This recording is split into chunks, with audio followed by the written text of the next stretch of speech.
Laszlo was asked this question, which is the most important, Laszlo, hard work or fortunate circumstances? How do you think he responded?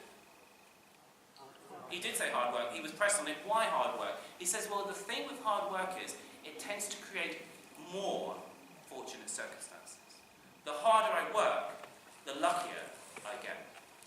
Now, Laszlo, I'm going to say, has a growth mindset about intelligence. I'm really happy for him and his daughters that do. I'm happy for the 40% of the population that have a growth mindset about intelligence. I'm less happy for the 40% of the population, children, parents, teachers, head teachers, SLT, lollipop ladies, it doesn't matter, across the board, who have a fixed mindset about intelligence. 20% of the population, somewhere in the middle.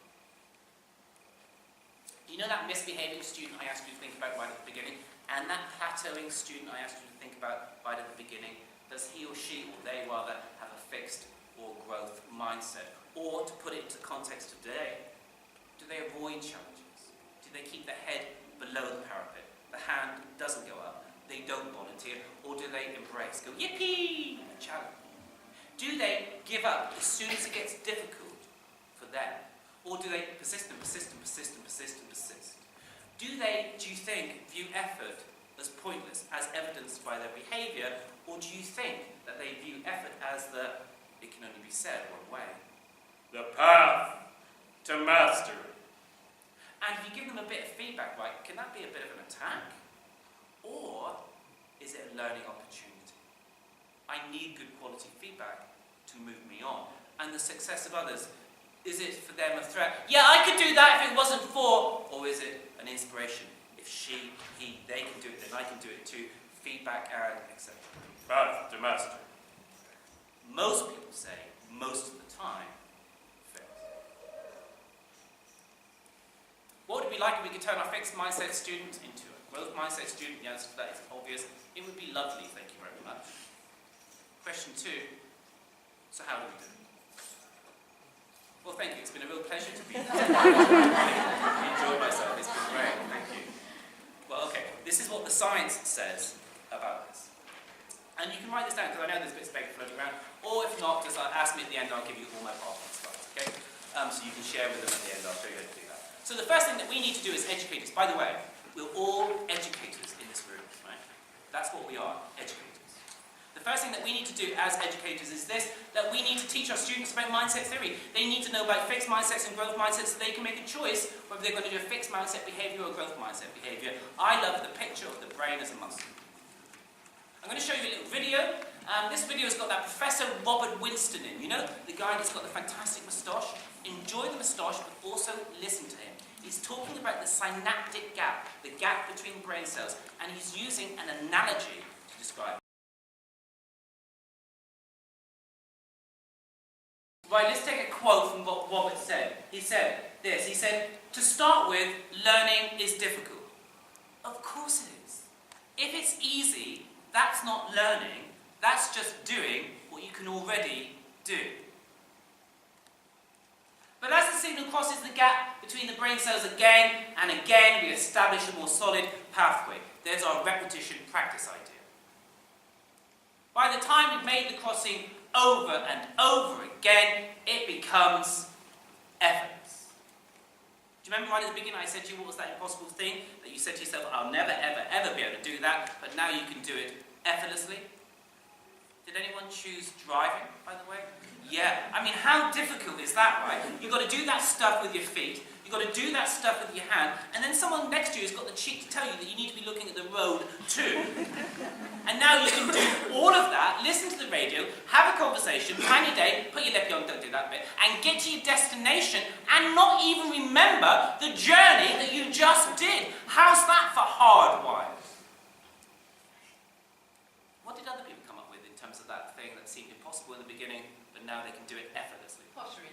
Pottery, fantastic, just for the record, never had that before as an example. It's a lovely example. How difficult is that? I bet it's flying. I remember Bruce Forsyth and the Generator Game, and that thing went everywhere. I've got the right audience for this one today, I can tell you, for that particular illusion, and it goes everywhere, doesn't it? But now it becomes effortlessly. You've hardwired that into your brain. Your brain is now different than when you started pottery.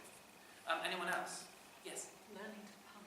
Learning to punt. Again, I've never had it. I love it. Like, you know, if normally when I do this to students, they say, yeah, game of warfare or something, or my, you know, I don't have learning to punt. But a really good example how difficult, physically difficult it is, but actually now effortlessly. And if I may say so, I've never seen you, I'm going to suspect gracefully. Did anyone else come up with anything else? Yeah. Bridge. Bridge, really good example. Starting a new job. If you go to a new job, you think the first step, I'm never, ever... Ever. It's too complicated, let alone finding anything. And then when you find the thing, what to do with the thing that you find. Did anyone come up with learning a language just out of interest? Did anyone do that? Sometimes comes up as an example. You came up... Oh, chess. Well, chess, of course, we know. These ladies are hardwired, the three that we've seen. Their brains are literally different and skilled. And they don't see information on the chessboard like we do. They chunk it. They rely on past experience. So when they look at the chessboard and you take away the chessboard and you say, okay, can you tell me where all those pieces are? They can do it instantaneously. But we can't do that. Wow. At the back. Can I just add, it's even something like walking. Yeah. If you think about walking up or down stairs, you stumble. Can I just hold you on that? Because it's such a beautiful example that I want to come back to it. May I? Okay, so just keep it in your mind, right? So, so we need to teach about mindset theory, of course. The next thing that we need to do as educators, because that's what we are, is this: we need to teach about the importance of stretch, feedback, and stickability. We know what stickability is, I know, but it's like stickability is the squirrel that's going to get the nut, do you know? Stickability is when you superglue yourself to a task. Stickability is falling down 6 times and standing up 7. Look, this is how it looks. Fixed mindset students want to be in the comfortable zone. No, fixed mindset everyone want to be in the comfortable zone. And they want to be in the comfortable zone because that's the stuff they can do. They're not going to fail. The thing is, they're not going to learn there either. Now, we don't want them in the panic zone where it's so complicated, all this cortisol is rushing around their body, and they're like, a sort of mess on the floor. We just don't want any of that stuff. But we do want them in the stretch zone, where there is a degree of difficulty. And if they stick with that degree of difficulty, changes will happen in their brain, and learning will take place. And what was once stretch for them will become the new comfortable. And what was once panic outside of that reach will become the new stretch. And so learning takes place, but it only takes place in the stretch zone. In the comfortable zone, no learning. No failure, because that's its appeal, but no learning. Number 3. Fixed mindset. People, students, Beanstalk volunteers, it doesn't matter, are terrified to fail. They hate failure. They do. For them it means something like worthless, loser, rubbish, no good, embarrassment and shame and humiliation. It means having one of those stupid things, you know, on the corner and your dunce's hat and all that stuff. That's a bonkers definition of the word fail. In fact, it's a fixed mindset definition of the word fail. The true definition of the word fail is this: it stands for the first attempt in learning. You're meant to fail. If you can do it right away, that's not learning, that's just doing what you can already do. Of course, it could stand for the 4th attempt at learning, or the 5th attempt at learning, or the 50th. I've got lots of words here that begin with F that would fit. But the point is this: every time we fail, it's a learning opportunity. We need to explicitly teach this to our students. Who has the most failures? Can you say that a little bit louder for us, please? The most successful. The people that have the most failures are the most successful people. It's Mozart, right? Mainly what he composed was rubbish. Michelangelo, you go back to the bottom of his garden, right? It's littered with sculptures that, I don't know, I just made that a bit up. I don't know where he is, right? I forget that. And it's David Beckham. In David Beckham's own words. When people talk about my free kicks, they focus on the goals. But when I think about free kicks, I think about all those failures. It took tons of misses before I got it right. And even now, I still mainly miss. We'll do a quick thought experiment. I think we've got time for this. This is the you, by the way. I'm going to give you a scenario, and the scenario in the picture, in the story, is you. So you're going to have to think back to when you were in year 10, year 11, so I don't know, 14, 15, 16, that sort of age group, okay? This is, yeah, good luck with that. This is your scenario to you. You go to your favourite lesson with your favourite teacher. Your favourite teacher hands back your marked homework. You got a C+. On the way home, you lose your bus pass. You go back to school and borrow the bus fare from reception. That evening, you phone your best friend to share your day. Your friend sort of brushes you off.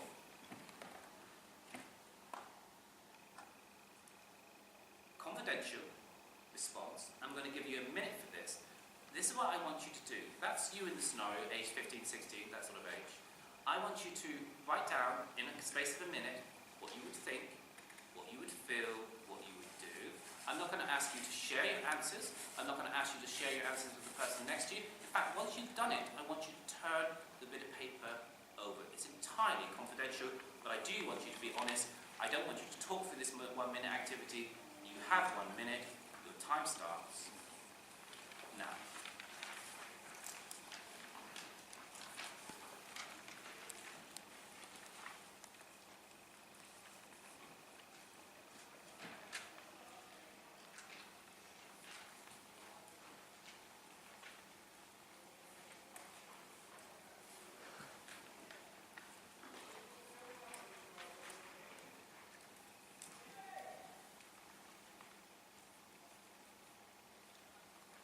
Half a minute left.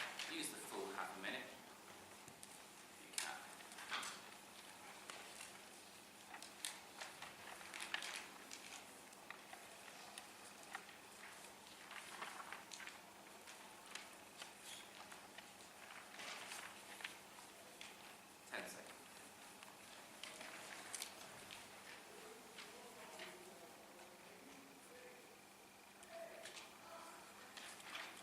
Now that scenario was given to actual Year 10s and Year 11s. It was given to 2 groups of Year 10s, Year 11s, those that have been identified having a fixed mindset and those that have been identified having a growth mindset using the 4 question statements that I gave you right at the beginning. Do you remember?